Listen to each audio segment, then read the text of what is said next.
श्रद्धेय महानुभावों, वेद मंत्रों के अंदर संस्कार के प्रसंग में यह मंत्र है। ओम ईश्वरो विश्ववचावातो गंधर्वः तस्य आपो अप्सरसा ऊर्जो नाम ताभ्यः स्वाहा इदमद्भ्यप्सरभ्यः उर्भ्यः इदन्नामम। मंत्र के विनियोग में इदन्नमम का प्रयोग बराबर दिखाई पड़ता है। यानी कि जीवन जीने की पद्धति में वैदिक शैली में समर्पण आवश्यक है। यदि हम कोई भी चीज़ में मेरा मेरा का प्रयोग करते हैं तब वहाँ पर कहीं न कहीं अहंकार दिखाई पड़ता है। अतः जीवन के तमाम अहंकारों को मिटा देना और गृहस्थ में एक दूसरों के प्रति समर्पित होना। वाणी के प्रयोग में हमेशा इस बात का ध्यान रखना है कि वाणी का किसी भी प्रकार से दुरुपयोग ना हो, तब गृहस्थ जीवन मंगलमयी आनंदमयी बनता है। इसलिए ईशिरा शब्द का प्रयोग है, अग्नि देवता से प्रयोग है। इसमें इसी गतौ धातु है, किरच प्रत्यय लग के ईशिरा शब्द है। हमारे आपके जीवन की जो गति है, हमारे और आपके जीवन का जो विकास है, वह पूरा का पूरा विश्व विश्व धातु से वनि प्रत्यय लगकर विश्व बनता है। संपूर्ण जीवन की गति यज्ञमयी है, संपूर्ण जीवन की गति समर्पणमयी है। अतः वातः, यह जो वायु देवता है, यह हमें बराबर प्रेरित करते हैं, हमारी कामनाओं को पूर्ण करते हैं, प्रेरणा शक्ति को बलिष्ठ करते हैं। यदि हमारे जीवन में अच्छे कार्य करने की प्रेरणा न हो और प्रेरणा रहित जीवन हो जाए, निराश जीवन हो जाए, तब हम जीवन को ठीक प्रकार से नहीं जी सकते। इसलिए यह जो गंधर्व की शक्ति है, ये प्रेरणा की शक्ति है। वात की जो शक्ति है वह प्रेरणा की शक्ति है। और व्यचा, विश्व व्यचा, संपूर्ण हमारे आपके जीवन में जो व्यचा है, और वो व्यचा में कहा गया कि विचति इति व्यचा, व्यय से टा प्रत्यय लगकर व्यचा बना। हम संपूर्ण अपने जीवन को ठगी से बचाना चाहते हैं, अपने जीवन को उपद्रव से बचाना चाहते हैं, अपने जीवन को आलस से बचाना चाहते हैं, तो संपूर्ण वायु की प्रेरणा को लेना पड़ेगा। वायु हमेशा प्रेरणा का कार्य करते रहते हैं। ये हमारे जीवन के ऊर्जावान तत्वों को ओजस्वी बनाते रहते हैं।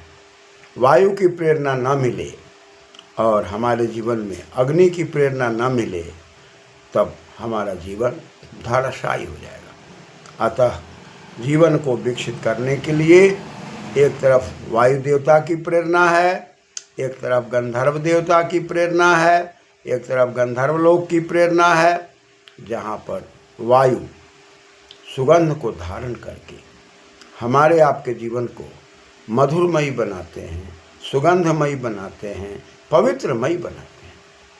और जीवन की पवित्रता ही हमारे आपके जीवन की सफलता है। इसलिए ईशिरा से प्रार्थना है, अग्नि देवता से प्रार्थना है, गतिशील देवता से प्रार्थना है, वायु देवता से प्रार्थना है कि हमारे जीवन की संपूर्ण ठगी क्या है, हम कहाँ ठगाते हैं। जब हमारे जीवन में काम, क्रोध, लोभ, मोह, अहंकार आ जाता है, ये हमको सही दिशा से भटका देते हैं और न्याय के मार्ग पर हमको चलने नहीं देते। ये हमें हमेशा अन्याय की मार्ग की ओर प्रेरित करते हैं। कहीं न कहीं हमारी इच्छाओं की पूर्ति जब नहीं होती है, तब ये काम, क्रोध, लोभ, मोह आकर के हमें तरह तरह से प्रताड़ित करने का प्रयास करते हैं। ये हमारी प्रेरणाओं को धूमिल करने का प्रयास करते हैं। इसलिए अग्नि देवता से प्रार्थना है कहा कि तस्य आपः, यह जो आपा है, आपनोति आपः, जहाँ पर हम सब कुछ प्राप्त करते हैं और ये हमारी इच्छाओं को हमेशा प्राप्त करने में मदद करते हैं। और इस आपा के द्वारा हम लोग रसमय बनते हैं। इस धरती पर रस ना हो, आपा ना हो, जल ना हो, तो हम किसी भी तरीके से अपने जीवनीय तत्वों को नहीं धारण कर सकते। जितने भी पेड़ पौधे दिखाई पड़ते हैं या जो कुछ भी हम लोग भोज्य पदार्थ ग्रहण करते हैं, आपह की कृपा है। बिना जल के हम भोज्य पदार्थ को ग्रहण नहीं कर सकते। बिना जल के हम अपने जीवन को रसमय नहीं बना सकते। इसलिए जीवन को रसमय बनाने के लिए अब रसेन सहिता आपः, हमारा आपका जीवन रस से परिपूर्ण होता है, हमारा आपका जीवन आप्यायित होता है।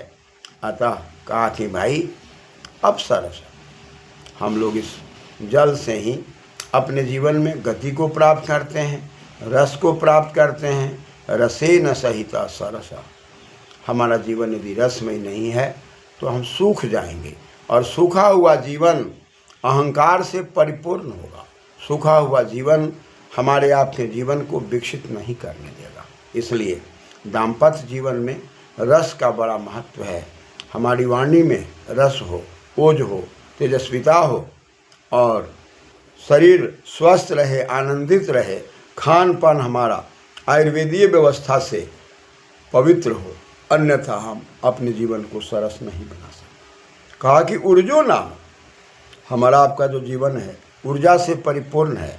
और यदि ऊर्जयति उत्साहयति इति ऊर्जा, हमारे जीवन में उत्साह नहीं है तो एक पल जीना मुश्किल हो जाएगा। पल पल हर क्षण हम उत्साह को बढ़ाते हुए ही जीवन जी सकते हैं।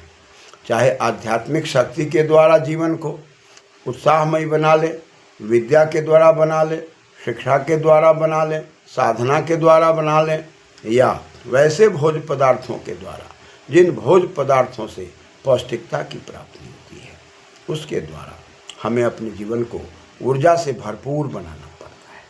इसलिए वेद साफ शब्दों में कह रहा है कि अवसरजा ऊर्जो नाम, ये ऊर्जा ही अवसरस है। जल का जो रस है और रस में जो समन्वित हमारा जीवन है, यही ऊर्जा है और यही ऊर्जा हमारे जीवन में उत्साह भरता है। हम जन्म से लेकर मृत्यु के बीच में जो भी जीवन जीते हैं, यदि उस जीवन के अंदर हम आप यदि उत्साह को खो दें, यदि हमारे आपके जीवन में उत्साह न रहे और ऊर्जा से परिपूर्ण जीवन न रहे, कार्य करने की क्षमता न रहे, तो जीवन ऐसे लगने लगता है कि शरीर रहते हुए भी शरीर नहीं है। और यह अवस्था रोग के कारण हो सकता है, यह अवस्था भोज्य पदार्थ की गड़बड़ी के कारण हो सकता है, यह अवस्था दाम्पत्य जीवन में आपस के बातचीत के कारण हो सकता है। इसलिए बातचीत के अंदर साफ साफ स्पष्ट शब्दों में, संस्कारों में, शिक्षा दीक्षा देने के क्रम में बताए जाते हैं कि आपके बातचीत का क्रम कभी भी नीरस नहीं होना चाहिए, बातचीत का क्रम कभी निरर्थक नहीं होना चाहिए। जब भी बातचीत दाम्पत्य जीवन का हो, सार्थक हो, उपयोगिता वाला हो, प्रेरणा से भरपूर्ण हो, कामनाओं से परिपूर्ण हो। इसलिए गंधर्व की शक्ति से प्रार्थना है, वात की शक्ति से प्रार्थना है और ईश्वर की शक्ति से प्रार्थना है कि बातचीत के क्रम में हम ठगी के शिकार न बन जाएं। बातचीत के क्रम में हमारा जीवन इस प्रकार से न हो जाए जहाँ पर हम विचलित होते हैं। अतः विचति व्यचा, हम विचलित ना हों अपने धर्म पथ पर, कर्म पथ पर। जिस उत्साह से हम दाम्पत्य जीवन को स्वीकार किए हैं, वह प्रारंभ काल से लेकर अंतिम समय पर चाहे कितना भी दुख आ जाए, कितनी भी हानि हो जाए, फिर भी हम अपने उत्साह को बनाए रखें। इसलिए कहा कि ऊर्जो नाम ताभ्य स्वाहा, इस ऊर्जा के लिए, इस शक्ति की प्राप्ति के लिए हम अपने जीवन के अंदर इस आहुति को देते हैं, इस अध की शक्ति से, अप्सरस की शक्ति से, ऊर्जा की शक्ति से हम हमेशा प्रेरणा लेने के लिए संकल्पित हैं। अग्नि के सामने हम लोग संकल्पित होते हैं कि मेरा उत्साह बना रहे, मेरे उत्साह में कहीं भी किसी भी प्रकार से कमी ना हो। और उत्साह की कमी होना ही जीवन का मरण है, और उत्साह को समर्थित करना ही सुजीवन है। इसलिए सुजीवन बनाए रखना है तो दाम्पत्य जीवन में ऊर्जा और उत्साह को हमेशा बनाए रखना है, प्रेरणाओं को बनाए रखना है, कामनाओं को संयमित रखना है, और तभी हम इस अग्नि के सामने साक्षी लेते हुए दाम्पत्य जीवन को हमेशा रसमयी, ओजमयी, तेजमयी बनाए रखने के लिए हम हमेशा हर प्रकार से संकल्पित होकर के आहुतियाँ देते हुए, उस परम तत्व को याद करते हुए अपने जीवन को महान बनाने के लिए, अपने जीवन को गतिशील बनाने के लिए हम लगे रहते हैं। तभी हमारा दाम्पत्य जीवन, गृहस्थ जीवन पवित्रता से परिपूर्ण होता है। धन्यवाद।